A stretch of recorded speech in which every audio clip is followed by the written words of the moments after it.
Ingon niya din ni Brad. Ano ramang? Okay. Ingon niya din ni Brad, palihog ko basa sa linya. O sa linya lagi. Daniel chapter 2 verse 22. Ang Ginoo gatukod og usa ka gingharian sa ulayng adlaw. Mateo 6:33 pangitaon ang gingharian sa Dios og ang iyang pagkamatarong. Asa kuno ang gingharian sa Dios? To naa sa yuta or naa sa langit? Unsa may ipasabot ani?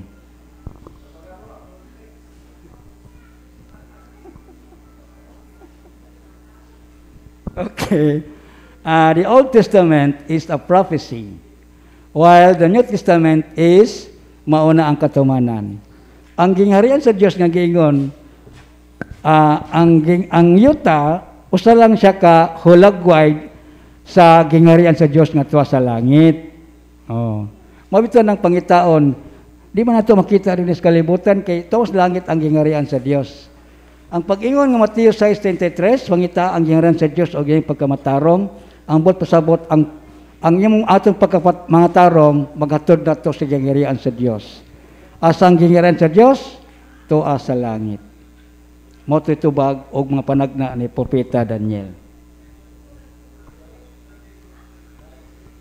Brad, naay ko'y iyaan karon nga nag-anto sa sakit nga Alzheimer. Sakit sa limot. Ang background sa kinabuhi, buot sila nga minyo nga nag-uban. Kung magsalig na, kung magsakit na, pwede ba niya siya namo pasantalanahan sa pare? Pasantalanahan, hilog. O, pwede ba kuno sila ipahilog, Brad, nga ang yang iyaan nagsakit og Alzheimer. Pero ang ilang kinabuhi, Brad, minyo silang duwa nga nag-uban. Minyo both side. Minyo ang babae, minyo ang lalaki, na Alzheimer, pwede ba kano sila ipahilog sa inana nga estado sa ilang kinabuhi? Ipahilog. Pwede ba sila ipahilog, Brad? Nag-uban sila, pero puro sila minyo. Pwede ba kano ipahilog? Ang atong simbahan nag-auhag yun, no, kanang nga magpakasal, no. So kung kamo duha naamo sa estado sa salang mortal gumikan kay gaipon-ipon mo nya kuan karon nga sakit mo, wala man magdili ang atong simbahan ana nga mudawat mo sakramento. Tanang sakramento angay to dawaton, no. Yo kung iyon ka nga nasakit Alzheimer, gusto kang ipahilog, mahilog man ka. No? Kung gawas lang ka kung dili ka binunyagan unya mauna nga dili ka binunyagan unya mudawat ka sa laing sakramento, dili pwede. Kay di man ka makadawat sa ubang sakramento kay ang bunyag makakuan man, pero binunyagan mo parehas kana lang diferensyan yung nga unsay tawag ka nang wa mo'y kasal. Basin pa hinuon og kanang pagdangop ninyo na ana mao nay makaangin nga mahimo mo kanang malandagan mo ba unsay angin yung buhaton. Kay posible mao nay usa akong giingon bitaw sa akong tok ganiya nga mamalanong ta matag adlaw. Kung nganong naingon anita unsay kining ato ang kuan ba angay pamalandungan kining nahitabo sa atong kinabuhi karon. Ngano man kay posible manggod ni siya nga mga epekto ni sa atong mga salang mortal. So mao na nga pwede ba ato sa inyong unya anang kuan ato mo sa inyong pare dangop, no? Kung naay mga balatian mao man ginay tudlo sa simbahan kung mga sakit ta mudangop ta sa atong simbahan. Okay, daghang salamat. Dugang pangutana, time check 5 minutes para 11:45. So kanina lang tulo ka pangutana atong tiwason aron maniud ta. Brad, ang habak ug lana nga gikan sa albularyo nga dugay nang wala gamita or gisuot, kinahanglan pa ba i-surrender dinhi sa ministry?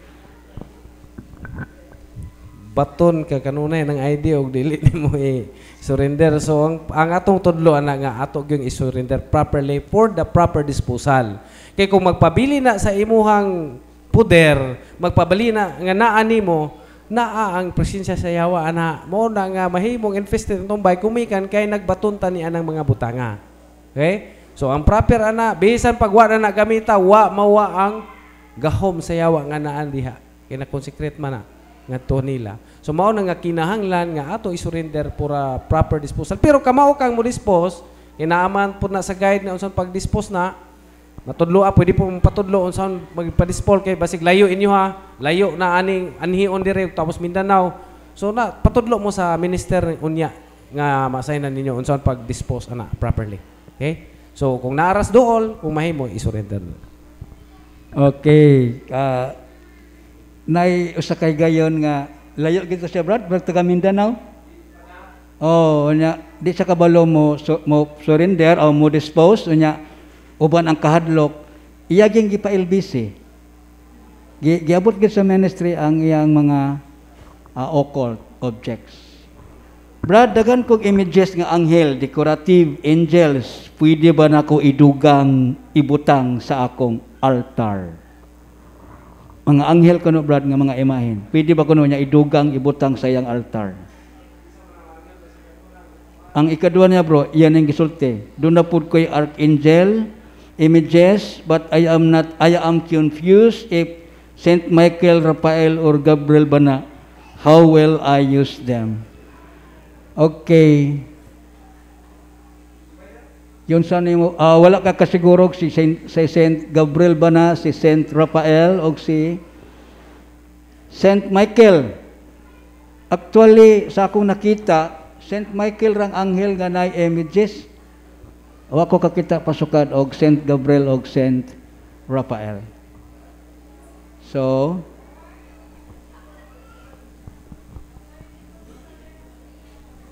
ako ng question, daghan magkukog, hilig kog mga decorative nga gagmay nga angel ba na mga murag cherubim nga na mga gagmay nga bata. Akong ilibot sa akong sa nativity set sa kuan sa ganang altar. Kaya ang akong gamay nga altar nga pang Christmas, whole year round ako ibutang sa akong altar, not only December. Akong palibutan na kuan ba mga gagmay nga angel nga mga cherubim kanan dyan. Naapo ko'y archangel kay nakakatuon magugko atong nakaduko ng mga archangel, Godgel, Elgel. Oh, nga archangel, tulo raman sa Biblia ang naikuan, Gabriel, Michael o sa Raphael. Nang daghan po kog archangel. Di ang akong ma-sure ang Saint Michael ra o kanang Raphael nga magdag sa isda. Raphael kuno na kanang hil ni Tobit. Ang uban, wa kay balo mo nang nakadungog man ko nga sa katekisem nga og magkuantag mga religious nga di na to ka sure og kuan, di ko na po na maayo og archangel ba na tinuo og gingon man ka ng Judel kuno dili kuno na sila wa kuno sa Bible. Di ko nadunggan ani katekisem. Okay. So nay ka sa nakadungog ka. Oh. O kana mga Oriel, Barakil, mga wala na sa Biblia. Okay, ma'am, ang angay ani ma'am, ipangutanin ninimo sa deliverance ministeryo niya, Kahit kanang ako mismo galibog ko ning Raphael o Gabriel, Saint Michael, naagit siya ay images. Sumala sa pagtugot sa simbahan. Okay. Og kabahin sa altar, nakadungog ko ni Father Efren de Lauta. Murag ingon ani ba? Kung naa kay Santo Niño, usara ka Santo Niño. Og naa kay Saint Michael, usara ka Saint Michael. Dili daghan ba ang Saint Michael sa imong altar? Usara ka imahen diya sa usa ka altar. Dili kay Santo Niño dako, napay gamay. Usara ka Santo Niño, tagsara ka imahin sa altar. Muna ako nadunggan ni Father Efren de Lauta. Kabay bro, parihab ito po na ng Mama Mary, di ba daghan kayo og title si Mama Mary? Niya og magpamisa kay mahurot ning kuan sa tanang title ni Mama Mary nga usa ra iyang gipapasalamatan. So knowledge na nga yung nga Birhen de Rosario, Birhen sa Fatima, maura si Mama Mary na. Pwede ra na nimo ditsohon nga miss ka na magpasalamat ka sa mahal nga ana. Inang ihot doon pa ng mga title ana. Kay usa ra imong purpose na maura na si Mama Mary na tanan mga title na niya, okay? Okay, kini nga pangutana, Brad.